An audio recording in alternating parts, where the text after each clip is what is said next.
2024년이 시작한 지 얼마 된 것 같지 않은데 오늘이 3월 10일입니다. 세월이 참 빠르다 이런 생각을 드는데 어떤 사람이 연말 연초 금년 초인가 카톡에 이런 글귀를 자기 카톡 창에다가 올렸습니다. 물결무늬 3개. 굉장히 통탄하는 소리죠. 아무것도 한 것이 없는데 한 해가 다 지나갔구나. 벌써 내 나이 12살. 이 글귀는 세월의 빠름을 표현했기 때문에 누구나 공감을 합니다. 그런데 이 동의하면서도 우리가 들으면서 피식 웃게 되는 이유가 어디에 있습니까? 그 12살짜리가 이런 말을 하다니. 근데 어떻게 보면 12살짜리는 12살짜리 나름대로 또 22살, 42살, 72살은 그 나름대로의 삶의 무게가 있다는 사실을 우리는 알아야 하겠죠. 자, 오늘 말씀을 좀 쉽게 설명하기 위하여 그 이야기를 빗대어서 얘기했습니다. 많은 사람들이 오늘 이 비유는 난해 구절이라고 합니다. 심지어는 신약의 3대 난해 비유 속에 들어간다고 신학자들이 말할 정도입니다. 어제 저도 교인 단톡방에 미리 한번 읽어오시면 오늘 이해에 도움이 될 것 같습니다 하면서 3대 난제다 이렇게 소개하기도 했지만 그건 흔히 그렇게 말하는 거고 저는 여기에 동의하지 않습니다. 성경에 어렵지 않은 게 또 어디 있으며 성경에 또 어렵다고 풀리지 않는 게 어디 있겠습니까? 제가 그걸 다 풀어내겠다는 뜻이 아니라 하나님께서 뜻을 알려주신다는 믿음을 갖고 계속 읽다 보면 어느샌가 주님의 음성이 파악이 되기 때문입니다. 그러니까 너무 어려워서 설교도 못하겠다, 풀어낼 수 없다라고 말하는 많은 설교자들이나 신학자들의 말에 저는 동의를 하지 않고 또 우리 교인들이 그런 말을 할 때는 저는 그런 생각을 합니다. 교인들이 아마 많이 읽지를 않아서 익숙하지 않아서 그럴 거다 생각을 합니다. 우리는 글을 읽으면 그 내용을 다 이해한다고 생각합니다. 그런데 문해력과 문맹률은 다릅니다. 그러니까 우리나라가 세계에서 제일 문맹률이 낮은 나라입니다. 좋은 나라죠. 최근 통계에 보니까 우리나라 문맹률이 거의 1%에 가깝게 되었다 이렇게 말을 합니다. 참고로 미국은 2023년 자료를 보니까 글자를 못 읽는 사람들이 21%입니다. 5명 중에 1명이 글자를 못 읽습니다. 그렇게 글자를 잘 읽어내는 세종대왕 덕택이긴 하지만 우리나라 사람들이 문해력은 그렇게 높지 않다는 것을 사건을 통해서 보게 됩니다. 2022년 8월에 어떤 이슈가 하나 생겼는데 한 카페가 예약 손님을 받는 중에 시스템에 오류가 나서 여러 사람이 제대로 예약이 안 된 상태를 미안하다고 그 카페 측이 갖고 있는 그 사이트에다가 사과문을 올렸습니다. 그 사과문은 이런 구절입니다. 심심한 사과를 드립니다. 그랬더니 그 댓글들이 난리가 났어요. 진심으로 사과하지 않고 심심하다고? 젊은 사람들이 올린 건데 그 심심하다는 말은 사전적으로 보면 마음의 표현 정도가 매우 깊고 간절하다 이런 의미인데도 불구하고 아주 지루하고 따분하다라는 말에 심심한이라는 말로 받아들이면서 그게 뉴스에까지 보도가 되고 결국 주인이 사과문을 바꾸었습니다. 진심으로 사과를 드립니다. 그래서 일단락이 되는데 그걸 보면서 문장, 글자를 읽어내는 능력과 문장의 뜻을 이해하는 문해력에는 상당한 차이가 있구나. 성경을 많이 보지 않는 사람들은 꼭 오늘 말씀이 아니라 여러 말씀들이 다 이해가 안 됩니다. 왜? 익숙하지 않은 것들은 글자로는 읽히지만 내용으로 오지 않기 때문입니다. 그 오독률이 높은 사람들은 성경을 읽을 때마다 읽기 싫은 마음이 생기죠. 그런데 이것을 극복하는 방법은 예수님이 왜 이 말씀을 하셨지?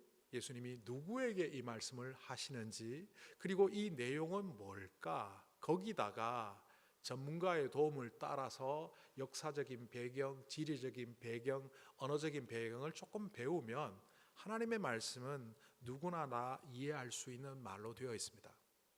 가장 큰 증거는 신약 성경 헬라어가 코이네 그릭이라는 겁니다. 그러니까 그릭어 그러면 우리는 다 똑같은 줄 아는데 이 헬라 문명이 전 세계로 보급되면서 아리스토텔이나 플라톤 같은 사람들이 썼던 클래식 그릭과 달리 시장통에서 누구나 말할 수 있는, 어떻게 보면 약간 쉽고도 번잡스러운 언어, 그것을 많은 사람들이 사용했는데 그것을 코이네, 영어로 바꾸면 common이란 뜻입니다. 누구나 쉽게 사용할 수 있는 그릭, 그 언어로 신약 성경을 기록했습니다. 그리고 보면 이것을 철학자의 눈으로, 신학자의 눈으로, 무슨 고고학자의 눈으로 보기보다는 이 성경이 기록될 당시에 또 이 말씀이 사람들에게 전해질 때 그분이 어떤 의도로 이 말씀을 하셨는가 파악하는 것이 제일 우선입니다. 그래서 오늘 말씀에 조금 잘 다가가기 위하여 이 비유의 제목부터 보면, 우리는 흔히 불의한 청지기의 비유라고 하지만 이 비유의 초점, 이른바 첫 번째 사람들은 다른 데 있습니다. 오늘 1절이 이렇게 시작합니다. 예수께서 제자들에게도 말씀하셨다. 이것을 이른바 문학적으로 첫 번째 히어로, 1차 청자라고 합니다. 이 이야기를 첫 번째 누가 들었느냐 하면 당시에 예수님의 제자들인데, 오늘 말씀에 제자들에게도 말씀하셨다라고 되어 있습니다. 앞에서 바리새인과 율법학자들에게 우리가 흔히 아는 그 두 아들과 아버지의 비유, 또 동전을 찾고 기뻐하는 여인의 비유, 양을 찾고 기뻐하는 목자의 비유를 통하여 너희들이 소외시키고 따돌리는 그 사람들도 하나의 공동체며 그들과 함께할 때 온전한 공동체가 될 뿐만 아니라 그들을 통하여 하나님의 나라를 만들 수 있다는 콜링을 주셨습니다. 자, 이렇게 콜링을 하면서 결국 그들의 완악한 마음을 지적하신 것이죠. 그런데 제자들도 그 이야기를 듣고, 그렇지, 우리는 바리새인과 서기관들과 달리 그래도 예수님 따라다니고 잘하고 있지라고 자만하는 모습을 보인 듯합니다. 그럴 때 예수님은 제자들에게는 비슷한 비유이지만 다른 내용을 들어서 그들에게 잘못된 모습을 지적하며 고치라고 하신다는 겁니다. 그러니까 이 비유는 예수님께서 제자들에게 하셨다는 겁니다.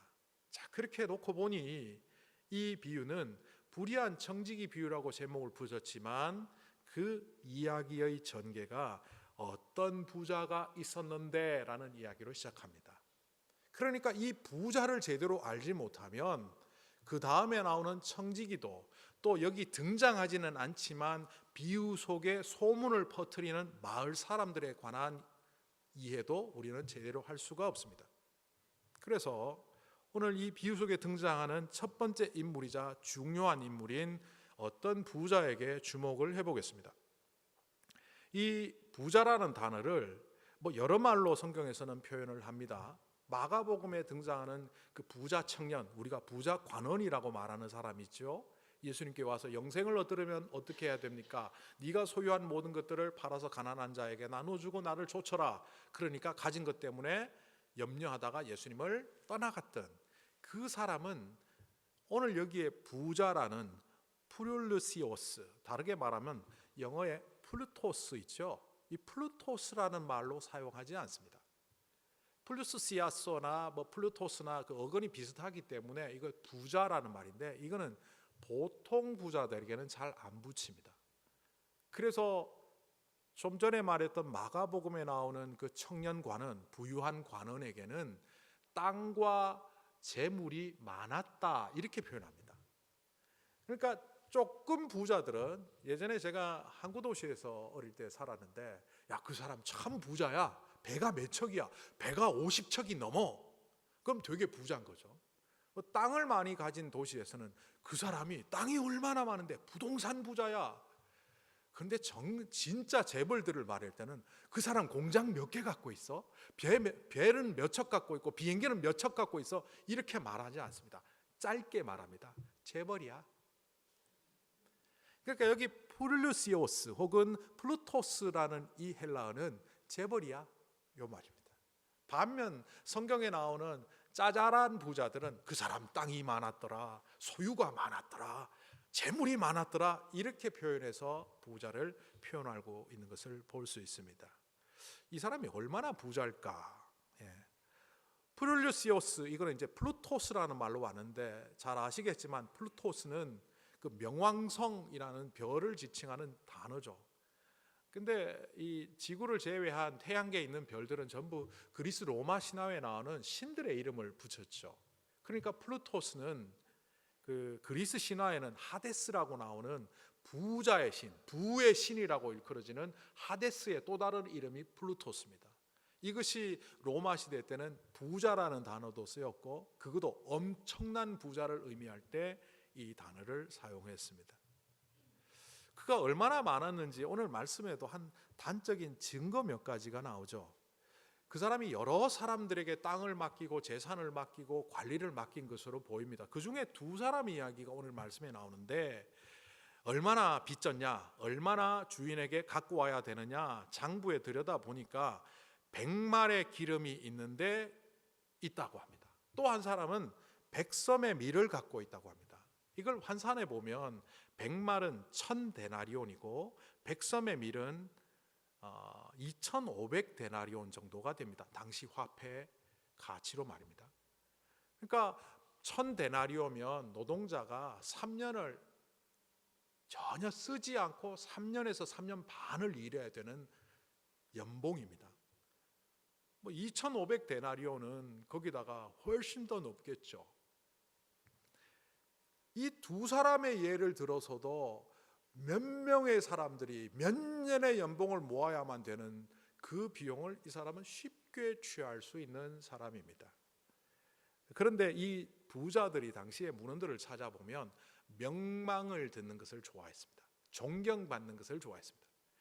돈보다 사람들한테 인정받고 욕안 먹고 존경받는 것을 더 좋아하는 사람들이었습니다. 그래서 주변에서 자기 사람들이나 자신이나 혹은 자기가 경영하는 일들에 대해서 악소문이 돌면 그것을 즉시 해결했다고 당시 인류 문화사를 연구하는 학자들이 기록해 놓은 것을 보았습니다. 오늘 이 부자도 즉시 반응합니다. 오늘 성경에 뭐라고 나옵니까? 그 앞에 보면 어떤 부자가 있는데 자기 청지기 하나가 자기 재산을 낭비한다, 주인의 재산을 몰래 착복한다는 소문이 들려오니까 사람들, 여기 등장은 하지 않지만 주변에 있는 사람들, 그냥 마을 사람들이라고 하겠습니다. 그 마을 사람들이 악소문을 내니까, 듣기 싫은 소리를 들으니까 그 문제를 바로 해결하려고 합니다. 당시의 법에 의하면 이 사람이 조금 나쁜 사람이거나 조금 완악한 사람이라면 그 종에게 얼마를 훔쳤는지를 조사부터 할 겁니다. 조사하고 난 다음에는 재판정에 세워서 받을 수 있는 만큼 받아내고 그 죄값을 재판을 통하여 치르게 할 겁니다. 그러면 이 사람은 요절이 납니다.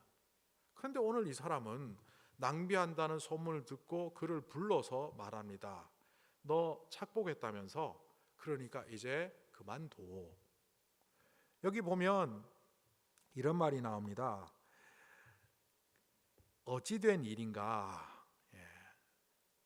자네가 맡아보는 청지기를 정리하게. 여기는 조금 너무 의역을 했는데 맡아오던 청지기를 정리하게, 이 말은 헬라어로 보면 그 장부를 가져오게라는 말입니다. 여기는 그냥 일로 말했지만 이것이 장부입니다. 네가 갖고 있던 내 재산 목록, 그래서 사람들에게 얼마를 받아야 될지, 얼마를 빌려주고 있는지 모든 상황을 기록한 그 장부를 가져와라. 이 말은 이제부터 그 일을 할 수 없다는 말입니다. 이 주인이 굉장히 좋은 사람이라는 것이 바로 이 청지기를 해고하는 장면에서 볼 수 있습니다. 오늘 예수님의 이야기 속에 등장하는 사람이지만 당시의 문화 그리고 지리적 상황 속에서 이 사람을 파악해 보면 이 사람이 참 좋은 사람이다, 이렇게 파악할 수 있습니다. 그런데 이 종은, 청지기는 이 사람이 좋은 사람이라는 것을 알았던 것 같습니다.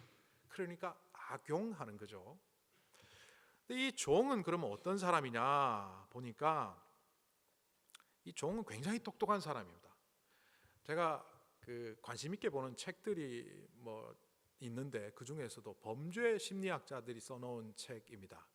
제가 범죄 심리학자들이 써놓은 책을 보면서 어떤 범죄자를 보고 뉴스에 나온 사건을 보고 분석을 해보는데 참 재미있어서 이번에는 청지기 오이코노모스 이 사람을 범죄 심리학적 관점에서 분석을 해보았습니다. 이 사람 참 똑똑한 사람입니다. 범죄자 중에서 아주 지능이 높은 사람입니다. 이 사람이 일단 항변을 하지 않습니다. 그 당시에 일반적인 예는 주인이 너 내 돈 착복했지라고 하면 누가 그런 말을 하든가요? 증인을 세워주십시오. 증인과 대질시켜 주십시오. 그 사람이 거짓말했다는 것을 제가 밝히겠습니다라고 1차적으로 소송을 겁니다. 그리고 소송을 진행하면서 자신의 편, 자신의 증거들을 모아야 합니다. 그러니까 곱게 물러나지를 않았답니다. 그런데 이 사람은 아무 이야기를 하지 않습니다. 침묵을 하며 인정합니다. 이거는 어떤 것이 자기에게 유리한지를 잘 판단했다는 겁니다. 그리고 그 자리를 나오면서 어떡하지? 이제 땅을 파고 험한 일을 하고 노동을 하기에는 내가 여러모로 건강이나 나이나 체력으로 부적당한데 그러면 어떻게 하지 하면서 자기의 머리를 굴려서 하는데 사람들을 오라고 합니다. 오늘 성경에는 두 사람을 오라고 했는데 이게 가지 않고 오는 이유가 뭔지 아세요? 이 범죄자들은 자기가 이미 권한을 박탈당했고 장부는 갖고 있지만 이 장부를 주인에게 돌려주는 시간의 빈틈이 있잖아요. 이 기간에 범죄를 하겠다는 겁니다. 아직 권한은 넘어갔음에도 불구하고 장부는 내게 있으니까. 그런데 이걸 사람들이 알까 모를까? 내가 찾아다니면 동네 소문이 날 겁니다. 왜 갑자기 찾아와서 빚을 면제해 준다 그러지?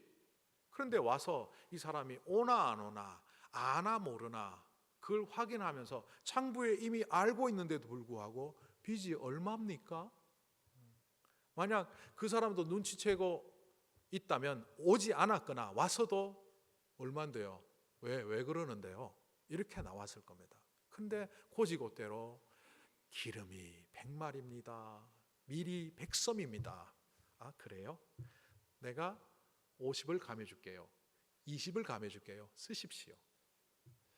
사실 당시에 글자를 잘 모르는 사람에게 이 쓴다는 것은 힘든 일입니다. 그러나 요즘으로 치면 서명을 남겨놓게 하는 거죠. 이걸 공범화 작업이라고 합니다. 범죄 심리학자들에 의하면 지능적인 범인들은 공범들을 많이 만들어서 죄를 분산시키고 결국 나중에는 책임을 전가할 수 있는 통로를 만든다는 거죠. 제가 읽었던 그 책의 내용이 이 사람에게 다 적용됩니다. 그런데 저는 이런 질문을 가졌어요. 왜 기름은 50마를 감해주고 밀은 20섬을 감해줬을까? 계산을 해보았습니다. 1000데나리온의 절반은 500데나리온. 2500데나리온의 20%는 500데나리온. 결국 같은 공범들끼리 나는 500데나리온 주고 나는 800데나리온 주고 나는 300데나리온 주고 이런 불평이 없도록 똑같은 금액을 서로 공범화 작업을 합니다. 불평불만 없게 했고 그 나쁜 짓에 동참하게 했고 책임을 전가시켜서 아주 지능범죄를 하고 있습니다. 그리고 그 장부를 주인에게 넘겨줬겠죠. 그런데 이런 상황을 주인이 몰랐던 것이 아니라 다 알았습니다. 다 알았는데도 불구하고 오늘 8절에 보면 주인이 그 불의한 청지기를 칭찬하였다. 많은 사람들이 이 성경을 어렵게 여기는 것이 아니 이 주인이 그 청지기를 잡아다가 혼쭐을 내고 족쳐야 하는데 웬 칭찬이지? 당시에 문화사를 연구하는 학자들의 도움을 받으면 이 명망가는 돈 잃어버리는 것보다 그것 때문에 욕먹는 것을 더 싫어했을 것 같다라는 거죠. 이미 감면됐는데 너 돌려내. 그 법적으로 소용이 없는 거야. 20말 가져오고 50말 가져오고 20섬 가져와. 이건 다 가짜야. 내 밑에 있는 사람이 지금까지 나를 속여왔고 심지어는 마지막까지 장부 조작을 통해서 사무소 조작을 통해서 나를 위해했다는 소문이 나는 것은 이 명망가에게는 대단한 손실입니다. 그래서 그냥 넘기려고 하는 거죠. 그런데 이게 무슨 의미냐? 제가 바꿔보았습니다. 주인이 이렇게 말한 겁니다. 나는 내 청지기가 정직하지 못하다는 걸 알아. 그런데 그 친구 굉장히 꾀가 많은데? 다르게 말하면 이겁니다. 내 청지기 내가 파면했는데 완전 사기꾼이야. 사기지. 그런데 굉장히 영리한 사기꾼이야. 지 앞일은 또 그렇게 앞가름을 해놓더라고. 4절에 사람들이 나를 자기 집으로 맞아들이도록 내가 조처를 처해야 되겠다. 이 말은 우리말로 번역을 해놓으니까 이런데 이 말은 당시 고대 그리스 사회로부터 내려오던 관용어입니다. 그 사람이 나를 자기 집으로 맞아들이도록, 이 말은 새로운 직장이 허락되도록. 쉽게 얘기하면 주인이 파면한다는 소식을 듣고 그가 꾀를 낸 것은 그 다음 직장을 구하겠다고 나선 거였고, 그 직장을 구하는 과정에 불법적인 수단을 동원해서 좋은 직장을 찾아가는 모습을 비유로 그리고 있고, 그 모습을 보면서 주인은 껄껄 혀로차면서 야, 저거 나쁜 놈인데 머리는 잘 쓰네, 지 앞길은 다 찾아먹네, 이랬다는 겁니다. 어떤 장인이 사위에게 드라마에서 이런 말을 하는 걸 제가 본 적이 있습니다. 이 사위가 결혼해서 자기 아내는 막 일시키고 막 들어와 갖고 식당에서 일하고 들어와서 애 돌보고, 막 이 남편은 들어누워서 일도 안 하고 또 애도 안 돌보고 하니까 장인이 그 사위에게 이런 말을 합니다. 장가를 가고 애를 낳았으면 도둑질을 해서라도 처자식을 먹여 살려야지. 이거 옛날에 많이 듣던 말이죠. 근데 이 사위가 나가서 우리 장인이 나보고 도둑질하래, 대놓고 도둑질하라 그러네, 이렇게 말하면 여러분 뭐라고 하시겠습니까? 그 멍청한 사람이네. 장인이 말한 거는 남편이 되어서, 부모가 되어서, 아버지가 되어서 책임감 있게 살라는 겁니다.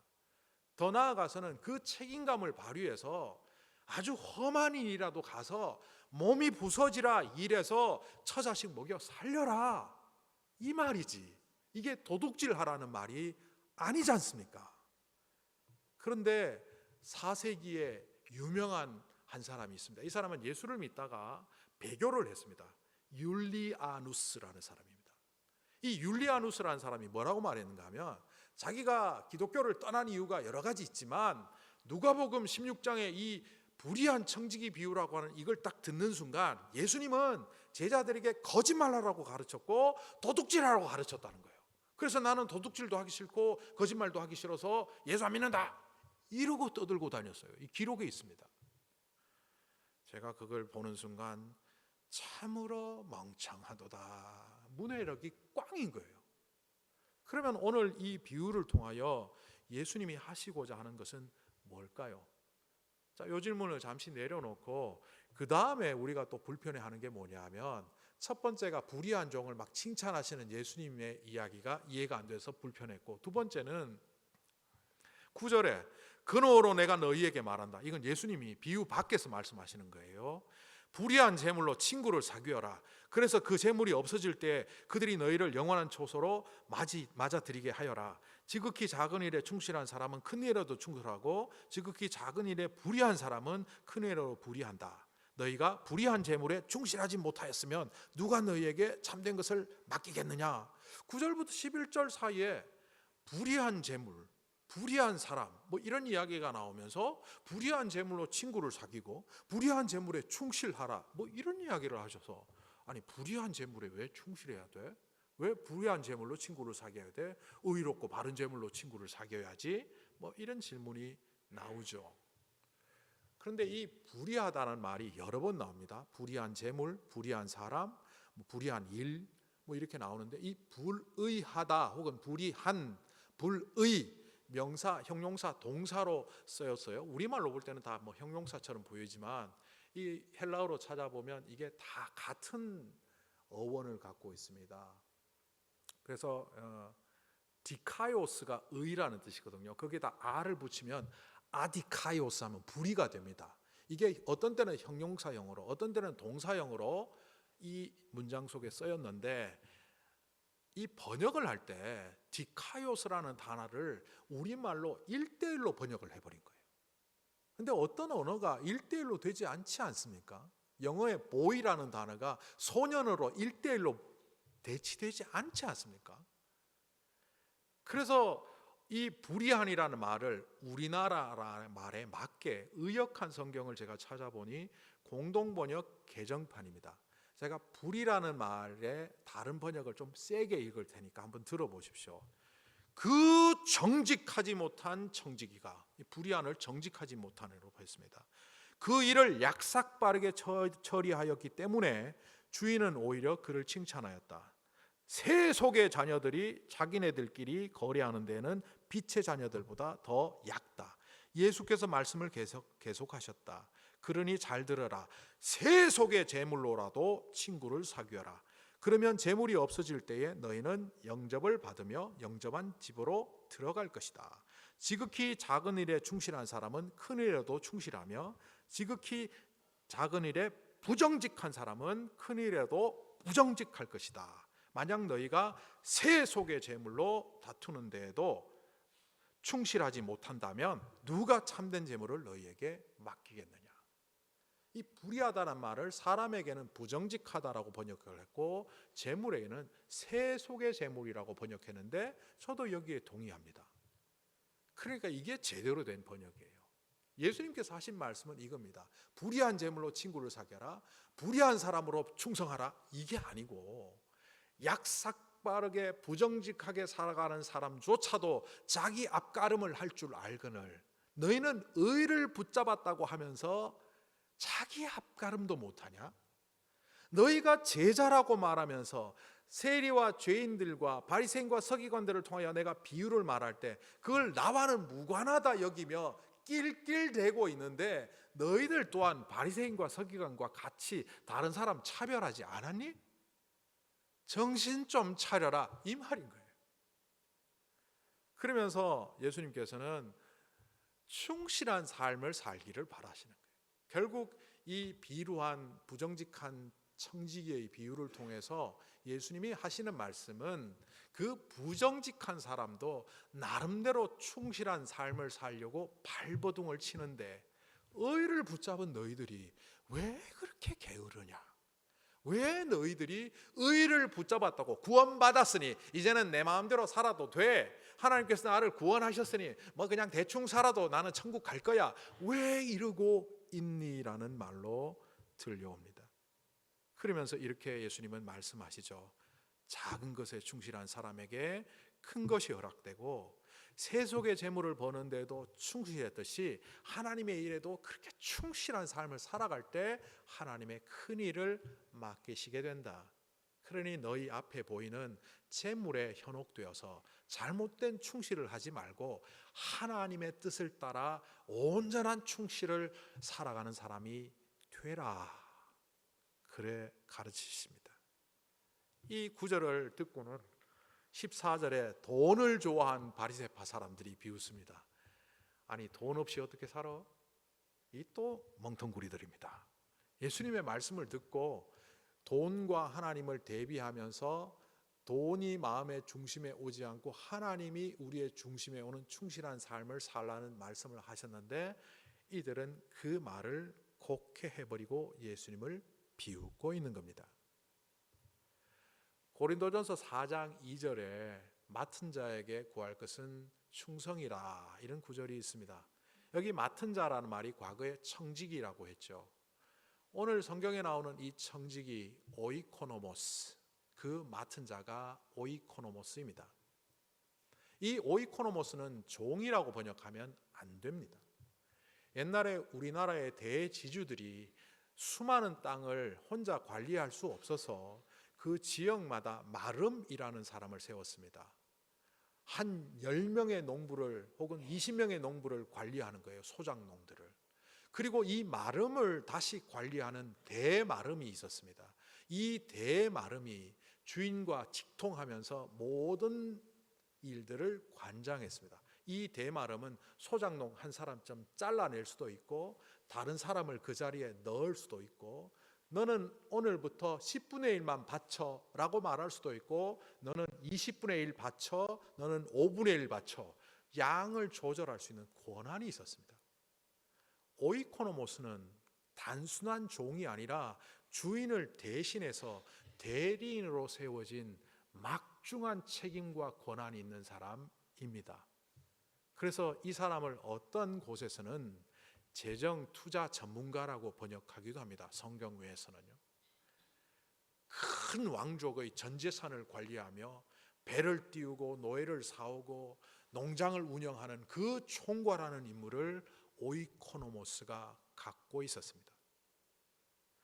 주님은 이 구절을 통하여 단순히 충실한 삶을 살라는 말뿐만이 아니라 우리가 이 땅에 주님의 나라를 책임지고 있는 오이코노모스라는 사실을 제자들과 또한 2차 청자인 우리들에게 알려주십니다. 우리는 단순히 종처럼 부려지는 자들이 아니라 권한과 책임과 동시에 그 막중한 책임을 잘 하여서 주인을 영화롭게 하여야 되는 그 의무를 지고 있는 자들입니다.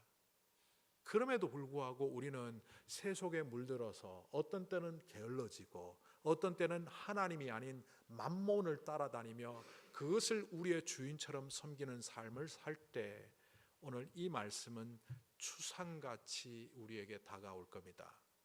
만약 그렇지 않다면 우리는 결국 주님 앞에서 착하고 충성된 종, 맡은 것에 충성하는 자라 일컬음을 받으며 서게 될 겁니다. 여러분은 과연 어떤 충실한 삶을 살고 있습니까? 하나님이 여러분의 삶을 보면서 어떤 말씀을 하실까요? 기도하겠습니다.